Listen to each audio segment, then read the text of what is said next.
So it is my honor. I know that my dad is looking down on me, Governor, and he's darn proud of me right now. And it is my very distinct honor, with a lot of Iowa pride, to introduce our next president, Governor Rick Perry. Appreciate you, Bob. Thank you, man. I didn't know he was an Automatic. Been holding out on me, Bob. Thank you very much. It's a great honor to be with you all here today. And I know Ruth's not here with us, but I want to say thanks to her and for her and Bob and their work together. And Matt, you've been holding out on me, brother. I didn't know you were an academic All-American. I knew you were quite a hoss, but didn't learn everything. I knew he was in the high school Hall of Fame, Football Hall of Fame. So not only has the brawn, but he also has the brain. So anyway, it's good to be back in Iowa, and my kids were over here in Council Bluffs back in I think in June for the College World Series, and stayed a little bit in this part of the world and had a great time. And Iowa reminds me of home. We were in Jefferson last night and giving a little talk over there, and we were driving through that part of town in a small, there were about 4,500 population, and driving past that county courthouse, and mile after mile and acre after acre of good-looking corn, or it looked like it was good-looking corn to me. Of course, anything that's green right now in Texas looks good. So keep our people in your prayers because of the fire and the drought and impact that we've had there. But I grew up on a dryland cotton farm and in a small little community called Paint Creek that out on the rolling plains of West Texas, and I learned the value of hard work and of faith and of family, and I was the son of tenant farmers, and for sure I wasn't born with 4 aces in my hand. That's a fact. And like many of you, the American dream was achievable for me because in this great country we weren't set up on a class system. We were set up if you were willing to work hard and you had a vision and you were willing to play by the rules, and there's no dream that you can't achieve in this country. And today there's just too many Americans that's not happening for, and it's because of the lack of jobs that are available in this country. And when you think about it, 1 in 6 work-eligible Americans are not they can't find a job today, and that's not a recovery. That's an economic crisis of rather monumental proportion.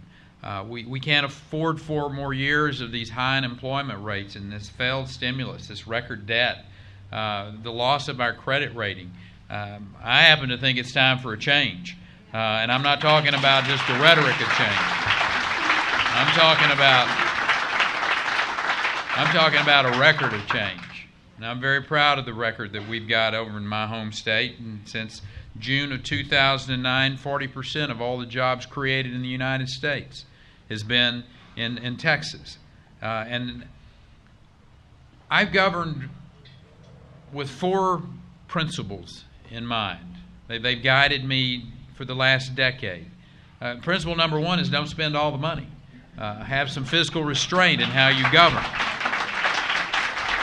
Secondly, is have a tax policy that doesn't allow for the overburdening of the job creators. Have as light a touch on folks like the Tishers here, and we talked about the tax burden that they have. Have as light a tax burden on the job creators as you can. Have a regulatory climate that is fair and predictable. Have a legal system that doesn't allow for oversuing. And then government needs to get out of the way and let the private sector do what the private sector does best, which is create jobs, which in turn create wealth. I happen to know that American people aren't going to settle for our children having less of a future than what we had. We're not going to do that. And I know the people of Iowa, this is the state that helps feed the world. You're not going to be satisfied with an economy where 1 in 8 of the citizens of Iowa are on food stamps. And the current administration sometime this last spring made the statement that they thought food stamps were a stimulus. That's part of the problem. It's a symptom of the problem. It's a symptom that we don't have enough opportunity for people to have a job to take care of their family. It is a symptom of the problem, Mr. President. It is not the solution. And the problem is that too many Americans can't find that job to take care of their family. There's nothing ailing America that can't be taken care of with the rebirth of freedom, though. When you can't live free. You can't live free when the federal government's trying to take over 1/6 of our economy and try to drive the wedge between the doctor and the patient relationship. You can't live free knowing that your children are going to inherit this mountain of debt. You can't live free if you don't have the dignity of a job, if you don't have the income to feed your family. That's our current circumstances. But we don't have to accept our current circumstances. We can change them. We are Americans. That's what we've done through our history in this country. It is time to get America working again.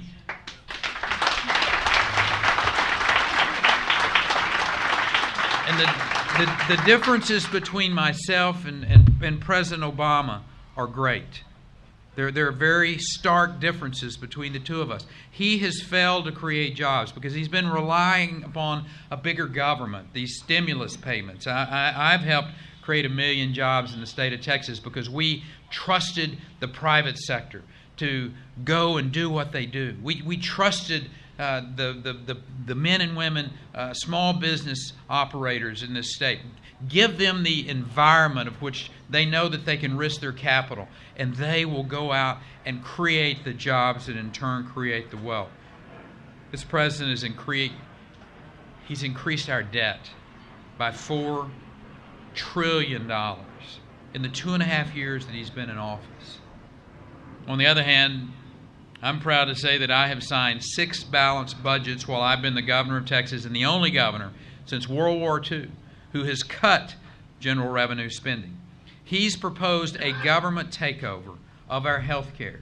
He's mandated insurance coverage of every citizen.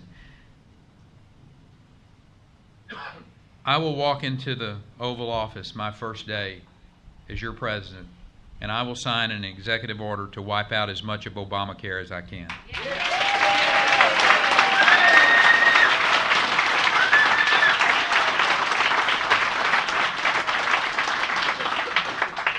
There's not anybody running for office. There's nobody running for the presidency of the United States that's got the record that I have when it comes to job creation. And I think it is a record that serves as a blueprint for America. In fact, my opponent, who served as the governor of Massachusetts, he was 47th in the nation in job creation when he had the opportunity to go into the public sector after being a private sector job creator, which he was very good at, created jobs all over the world. But when he had the opportunity in Massachusetts, he failed. Yesterday, that job's legacy got even worse. There was a Beacon Hill Institute out of Massachusetts that Thursday, they talked about Romney Care and the misguided health mandate that he promoted. It slowed income growth in that state, and it also cost Massachusetts 18,000 jobs. Now just think about that. If Romney Care cost 18,000 jobs in Massachusetts, think about what Obamacare will cost across this country if it is implemented. Romney Care has driven private insurance costs up by $4.3 billion, Matt, just in Massachusetts. But that's not the end of the story. That's not all of the story. Cost taxpayers right here in Iowa, across the river in Nebraska, in this nation, an additional $4 billion in Medicaid and Medicare cost. Obamacare is expected to cost my home state, in the 10 years it would be in place if it becomes the law, $27 billion over and above what we already pay for our health care cost. Government-mandated, government-run health care costs too much.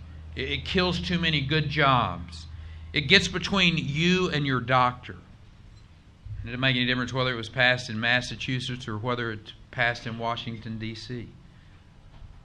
As president, I will oppose any big government health care plans that cost jobs and raise the tab on taxpayers.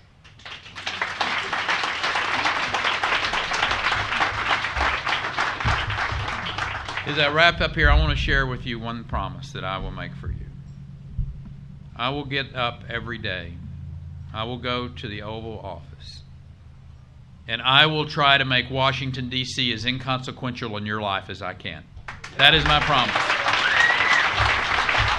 I believe in the people in this country. I believe in America. I believe in the purpose and the promise of this country. I believe that our best days are in front of us as a people. I believe when the history books are written, you will see the greatest events in our country's history are going to happen in the future.